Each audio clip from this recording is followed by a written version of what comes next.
Hello and welcome to another an Atypical Philosopher video with myself, Jonathan M.S. Pierce. This is a frontline update for the 22nd of February, 2023. Hopefully you found me here. I have been suspended over at ATP Geopolitics.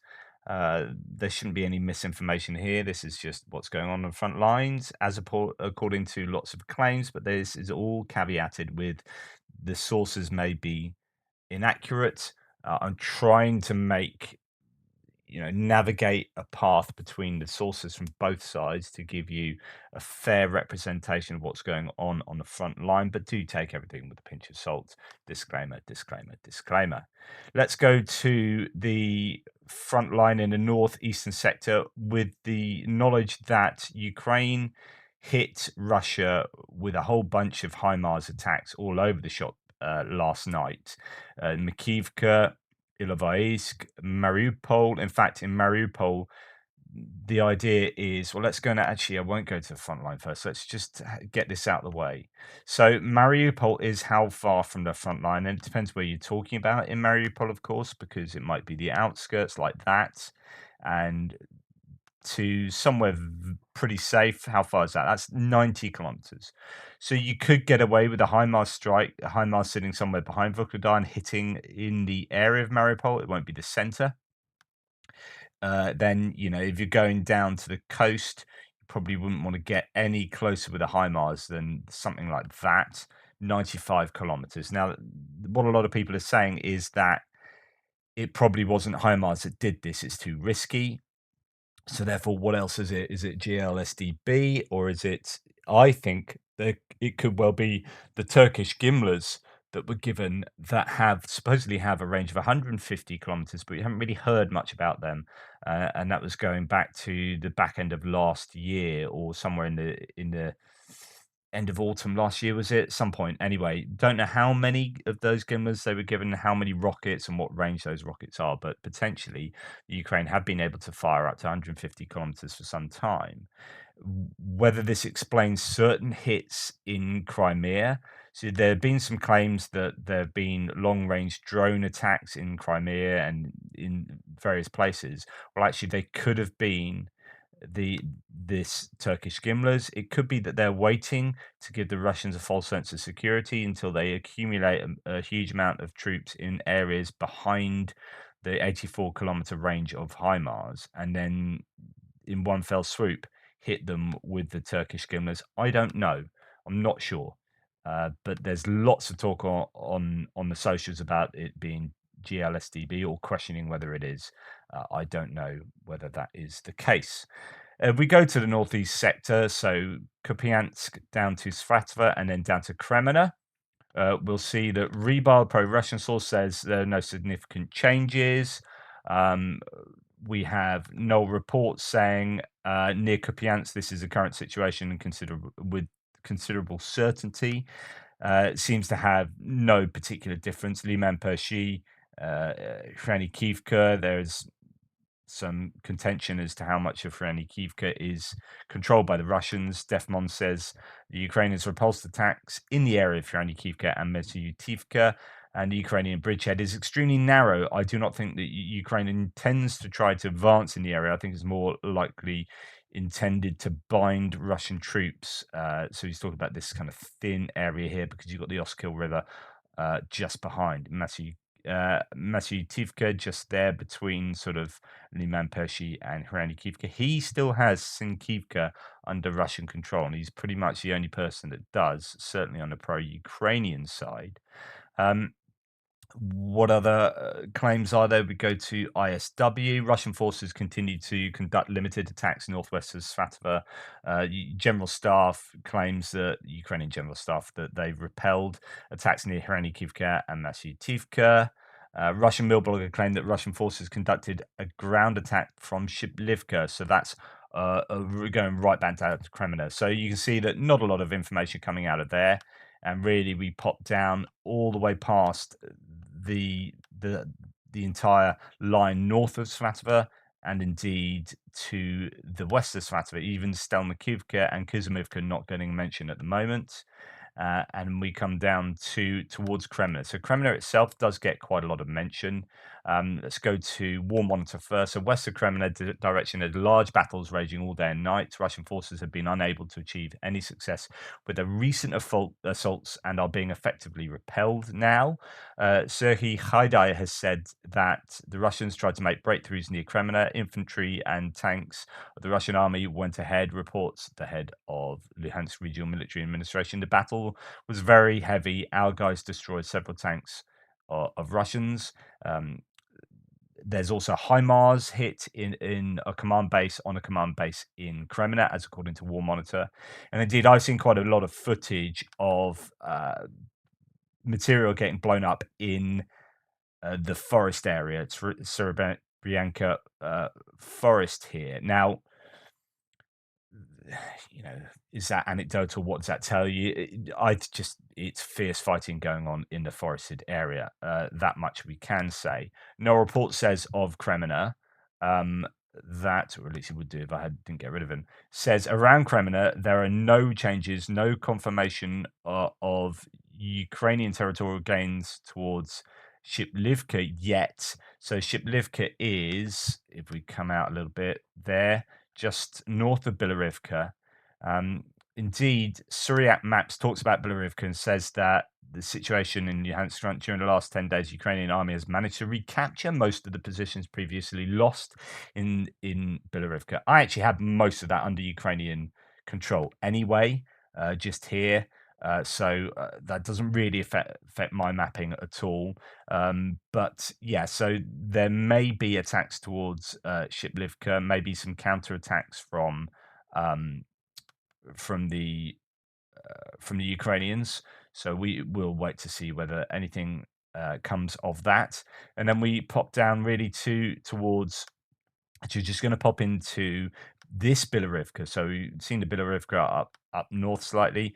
There's a Bilorivka just on the corner of this pocket to the north of Solidar that Russians are still trying to push through towards Severe. So you got Spirne and you got Berestova and Bilorivka. Well, according to Syriac Maps, there's been a little bit of uh, land gained by the Russians in that area. So as we come down here we have it. No, we don't. There we go. So they claim that the Russians have taken just a little patch of land by Bilorivka, sort of this area there. Nothing really too important. And then just the usual fighting around these northern areas of Bakhmut. So just before we come down to Bakhmut, just to remind you, the ISW say that Russian claims that Ukrainians have done a counterattack near Khmelnytskyivka and a counterattack near Shiplivka. So they are counterattacking in several places, possibly up north, as indicated. Anyway, let's get to Bakhmut, and there's quite a lot to discuss. So it's really about this area to the north of Bakhmut. So let's show you Bakhmut. Here we come on to Bakhmut and Yahidny. This is where all the fighting is at the moment, as the Russians are coming down from the north directly down into Bakhmut. A lot of, I think, fighting around here as the E40 has been interdicted. Where should we go to first? Let's go to Rebar. On the northern outskirts of Bakhmut, Wagner fighters approach the Bakhmut non-ferrous metal plants. I'll point that out in a second, where enemy units were entrenched. The assault is complicated by the presence of underground connections and fortified workshops, as it was at Avastal in Mariupol. Russian forces gained a foothold near Berkivka and advanced on the village of Yahidny. In Berkivka itself, there are battles on the northern and eastern outskirts, southwest of Bakhmut. So we won't go to southwest at the moment.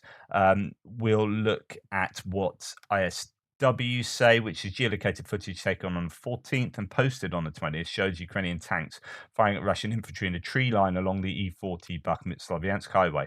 I showed you that, and actually I thought it was down near Ivanivska, confirming the Russian forces have succeeded in cutting the E40 northwest of Bakhmut. However, the fact that Russian forces interdicted E40 a week ago and still not forced Ukrainians to withdraw from Bakhmut suggests it's not the vital logistics artery that the city into the city that mill bloggers often claim it is. So that's to say that this road in hasn't it's been interdicted, but it's not the end of the world. There are other routes into Bakhmut, and that's been interdicted, for a week, and it's still Bakhmut it's holding, so it's not like super important. Right. So there's lots of talk about trying to take Berkivka, trying to take Yahidne, and this metal works here. Sorry, actually, it's further down here into the northern Bakhmut area. You've got lots of metalwork, sort of industrial area there with tunnels and whatnot. So that's going to be very difficult. And there's talk that it's going to be similar to Mariupol. So talking about the this metalworks, let's now go back to ISW that says, as they move towards that, Russian sources claim that the Russian forces broke through Ukrainian defensive lines near Yahidne and reached the Stupki railway station on the northern tip of Bakhmut. They are trying to move towards the metal processing plant, and mill bloggers compared the plant to Ukrainian defensive efforts at the Azovstal plant in Mariupol and the Azot steel plant in Severodonetsk in 2022. The concentration of mill blogger claims regarding Russian efforts in northern Bakhmut compared to the relative silence regarding operations west of Bakhmut may suggest that Russian forces have given up on trying to encircle Bakhmut and are instead focusing on fighting into Bakhmut from the north. This effort is likely to be exceedingly costly and slow, given the dense urban environment and Ukrainian fortification systems within Bakhmut. The Russians may resume efforts to encircle Bakhmut in the coming days or weeks, however, which is to say that it appears to all be about this northern area and not a lot about the south because they've been pushed back in the south. So rather than go for this huge encirclement, it could be back to urban fighting and trying to take Bakhmut itself. Now, there was some mixed news regarding this northern area as far as Syriac maps is concerned. So here we have. As they say, situation north of Bakhmut city, the Russian army entered the center of Bakhivka, so that's around here to the north. On the other hand, the Ukrainian army launched a new counterattack and recaptured areas around that were lost around Yahidne. So they have retaken some predominantly fields, rural land around Yahidne. But there is, as I say, mixed news there. So a bit of regained area for the Ukrainians here as the Russians are gaining over here. And indeed, pressuring, coming down, taking more land in Yahidne itself. So we'll see what happens there. We just go to Defmon, who says something about the south. Um, Russians are attacking the Bakhivka and Yahidne area, attempting to close the 11-kilometer wide gap between the north and south Bakhmut axis. So again, talking about mapping out exactly what's going on there, and then we'll go to Noel Reports, who says of Bakhmut.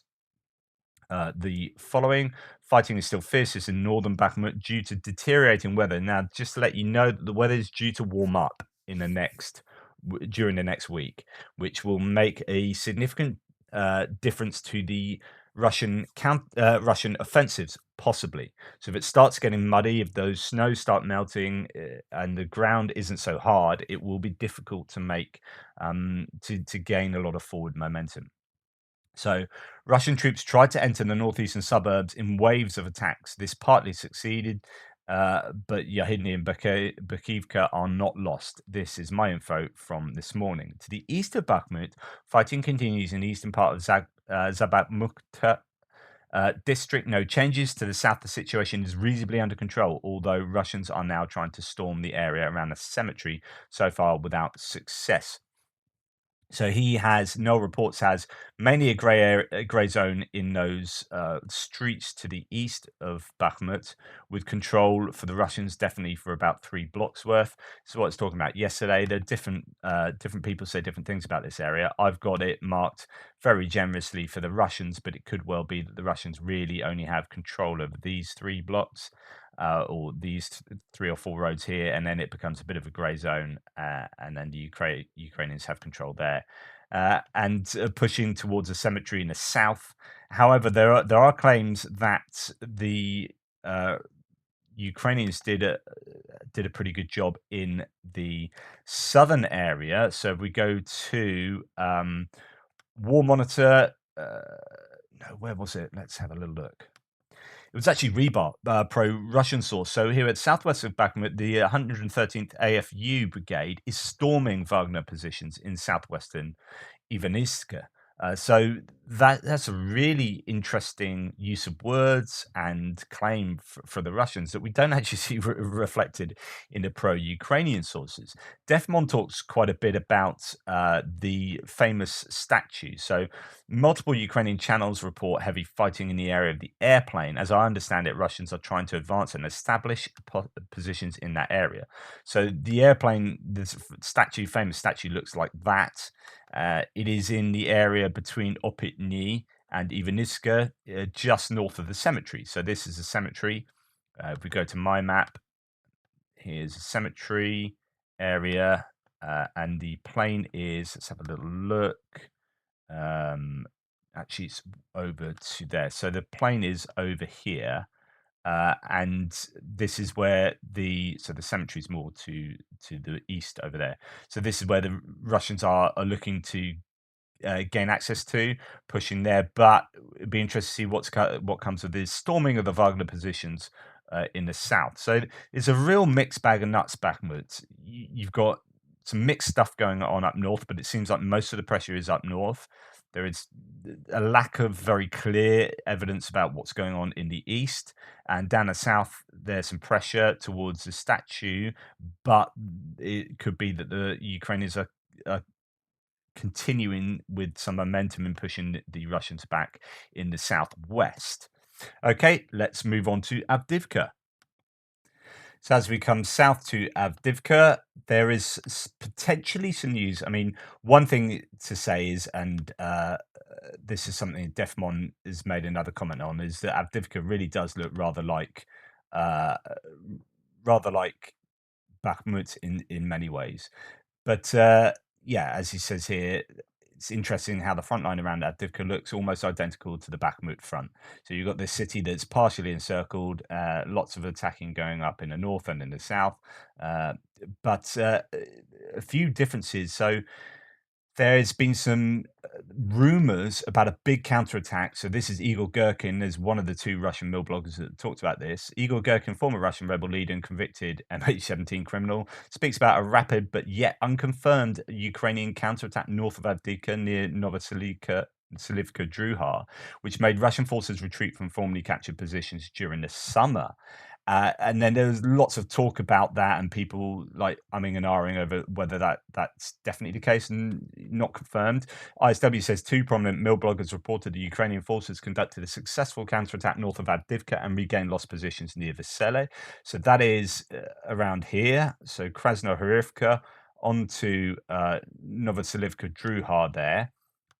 It could be that this area that we've seen the Russians take over the last few days might have been taken back, and indeed they might have lost further ground uh, around that area. So I don't know that that's the claim from two pro-Russian sources.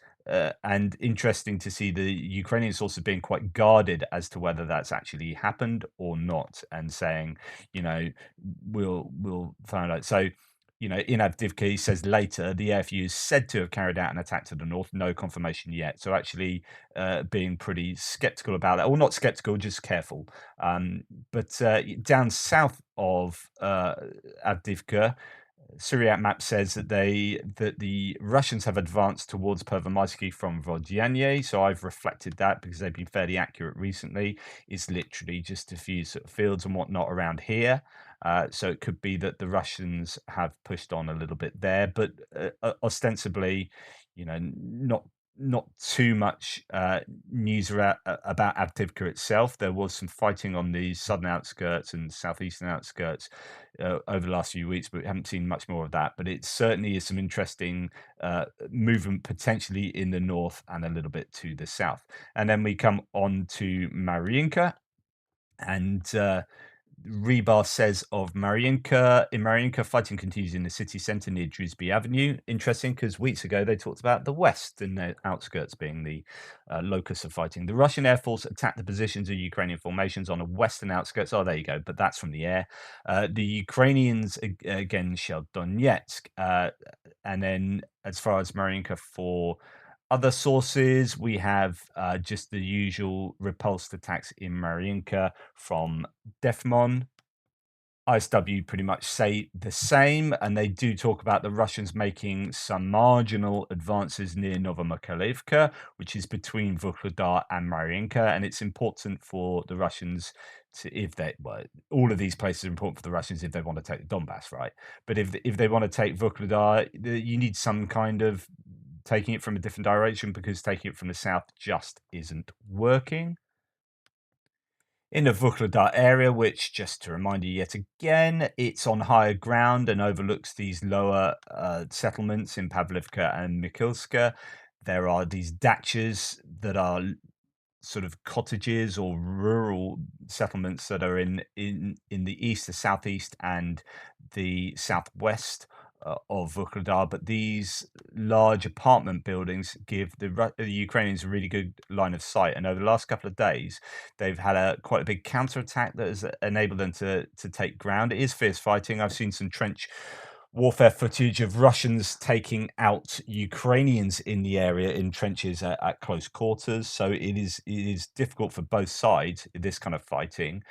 Where the Russians have taken huge casualties previously is more been to do with mines and artillery and ATGMs and all sorts from a distance. When you start getting to trench fighting and man-to-man fighting, obviously it's going to be tough for both sides. The ISW says Russian forces did not conduct any confirmed ground attacks in western Donetsk on February the 21st. A Russian mill blogger claimed that Russian naval infantry elements continue assaults on Ukrainian positions in southeastern Vuhledar.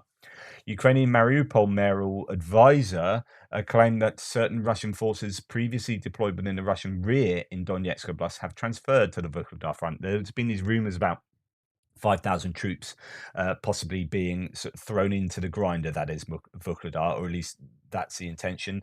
Don't know whether that will happen. Geolocated footage shows that elements of the 36th Combined Armed Army made marginal advances near Mikhilska, just southwest of Vuhledar. So that would be just in this area. Maybe the Russians have pushed back a little bit in that area there, but that's pretty much what it is in Vuhledar. No big news coming out of there. Just continued fighting in the area. Of course, those troops could have been coming from Mariupol, and if Mariupol's been hit severely, as some people think it might have been, then that could spell trouble for offensives in Vuhledar if that was indeed the Russian intention. ISW goes on to speak, make a few interesting points about Zaporizhia. So Ukrainian officials have reported that Russian forces continue to reinforce and build fortifications in rear areas of southern Ukraine. Ukrainian mayor Melitopol Mayor Fedorov reported that Russian forces increased the number of Wagner Group forces, mobilized personnel, and battalions of Ossetian and Dagestani personnel in unspecified areas of Zaporizhia Oblast. ISW has previously reported on the formation of Russian volunteer battalions in Russian federal subjects or regions, including in North Ossetia and Dagestan. Transporting such irregular forces who are likely battle-weary, poorly trained, or both to Zaporizhia Oblast suggests the Russian military leadership has deprioritized making new territorial gains in Zaporizhia Oblast. Geolocated imagery dated on the 21st and the 20th shows that Russian forces continue to dig trenches south of Armyansk in northern Crimea. And there's routine artillery fire still in the area. So whether those forces suggest they are going to push, or the ISW thinks that actually those forces show that they're probably not likely to be serious about making gains in Zaporizhia. There's just been these conflicting reports of late as to whether the huge amount of forces gathering in Zaporizhia are going to show a push to the north, an offensive for the Russians that preempts a potential counteroffensive from the Ukrainians. Best form of defense is offense, that kind of theory. But then you get the claims that actually those troops are of poor quality and that's unlikely. They're unlikely to have the capacity and or the capability to do that.